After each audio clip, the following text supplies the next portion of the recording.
Hello children, next week you are having your biology test.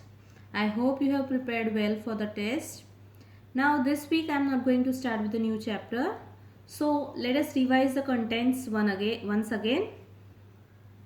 Okay, now in this lesson, the fundamental unit of life, it's really an important lesson because it's going to help you till your 12th standard. So please take it seriously and learn properly. Okay, now in this lesson we had discussed about what are cells, what do they mean, from where did the word cell come. Yes, we have discussed about the word cork, which comes from the bark of the tree, and cell, that is a small room. The meaning of cell is a small room. Now cells are again the smallest living thing that appear, and they come from the living organisms, or they come from the pre-existing cells. Now who found it? It was found by Robert Hooke and Leeuwenhoek. Many other scientists also worked on this theory of cell. We discussed about the structure of the microscope and what is it used for. The tiny organisms and the cells are observed under the microscope. You can see downside the structure of the onion cells that are seen under the microscope. Here you can see that the nucleus is labeled and you can see the cell structure. Okay, now let's move on to the next page. Actually, I don't like to go page wise, but still that you get the idea of the lesson, I'm just revising the lesson page wise. Okay, then you had a activity that you had performed. Actually you not performed, but I had showed you that you can observe the cells of the onion under the microscope. So I had shown you what materials are used and how does the cell look like, and we had even seen the figure of the cells of the different organisms and especially of the human body. So we have nerve cells, we have blood cells, we have fat cells. So these are the different types of cells. Okay, now after that we had talked about the structural organization of the cell, wherein we had different parts of the cell, that includes plasma membrane or the cell membrane, nucleus and the cytoplasm. We had discussed about the plasma membrane in detail, and we had discussed that it is the outermost covering of the cell that separates the contents of the cell from the external environment. And we had also discussed why it is called the semi-permeable membrane. Now, what is semi-permeable membrane?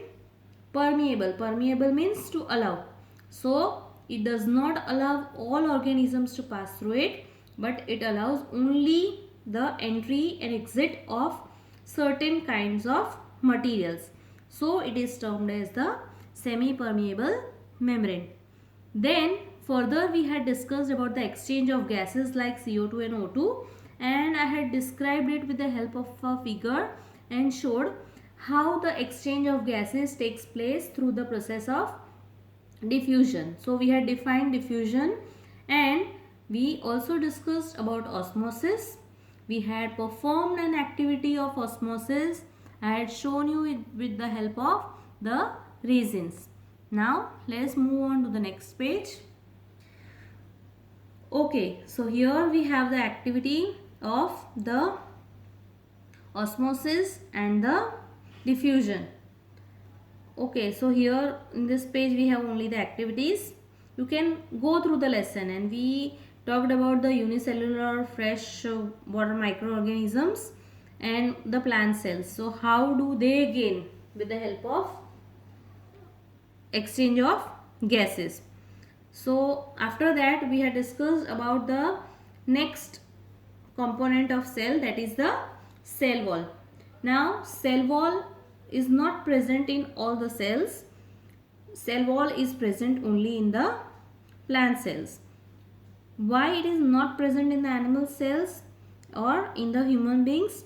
Because the cellulose, that is a complex substance, and it provides the structural strength to plants, and that cellulose is not present in the human beings, and so it is the cell wall is not present in the animal cells or the human body.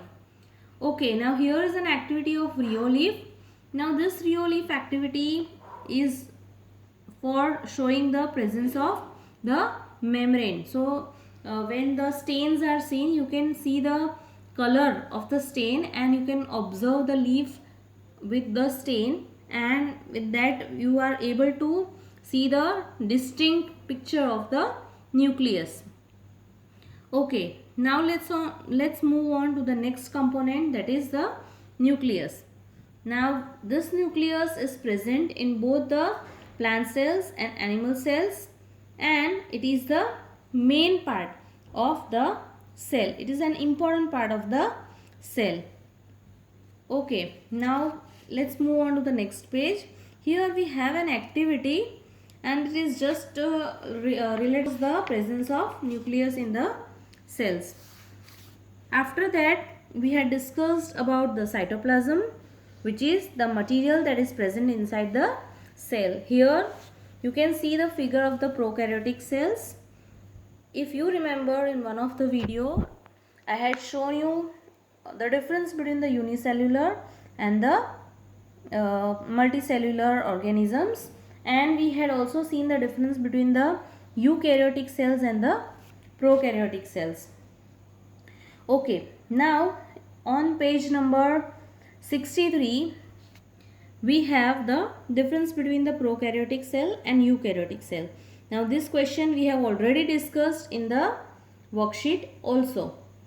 Now cytoplasm has got the different organelles within it. So if you remember, in all the videos, one by one I had discussed the organelles with you. So I'll just list down the organelles.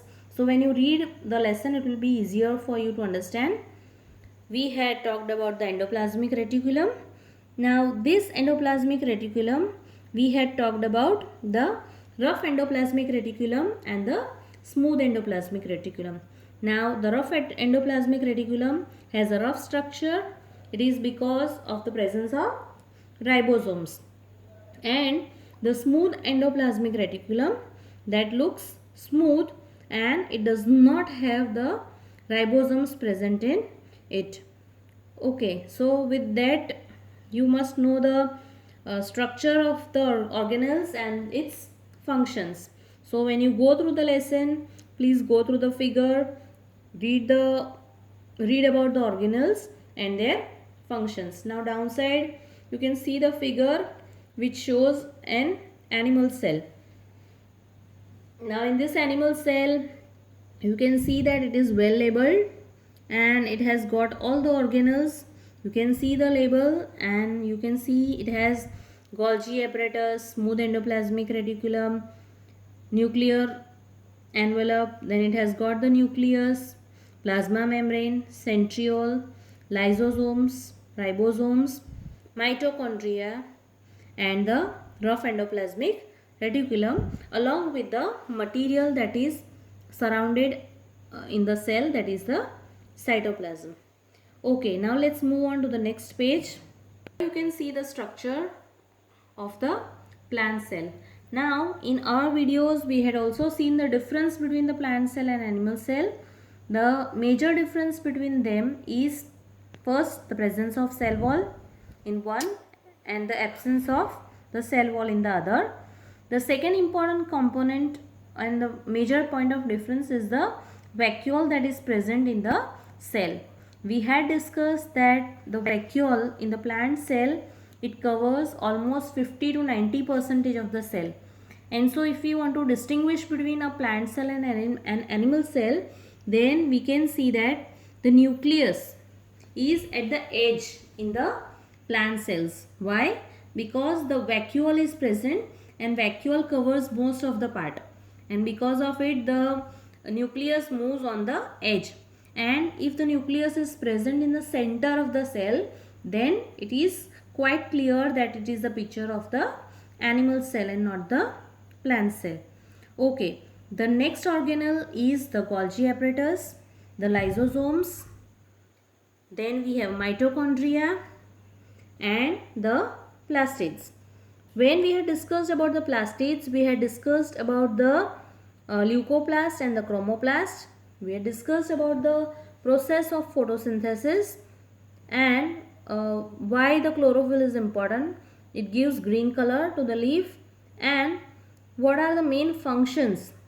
Actually, primarily when we talk about the organelles, then the materials such as starch, oil and protein granules are stored in the leucoplast. So here we end the discussion about all the organisms. Now you also must know that if Golgi apparatus is not there, what would happen? If ribosomes are not there, what would happen? How much space is occupied by the vacuoles? You must know the difference between the plant cell and the animal cells, the difference between the smooth endoplasmic reticulum and the smooth endoplasmic reticulum. You must be able to define a cell, and above all you must know about the cell's basic function, and overall you must know that why is the cell called the structural and functional unit of life. If we talk about the structure, it has got a well defined structure. It has got all the organelles that are present within the cytoplasm. So it is a structural unit of life, and it performs the basic functions that are required for the cell or for the life, and so it is the functional unit of life. So overall cell is a very important component of the body, and these cells build up our body and they are very important. So here we end the lesson. Perform well in the test, and if you have any doubt, please go through the lesson, read the question answers, try to write on your own, and still if you have any doubt, please feel free to ask me. Hope you understood the lesson well. Have a nice day. Thank you.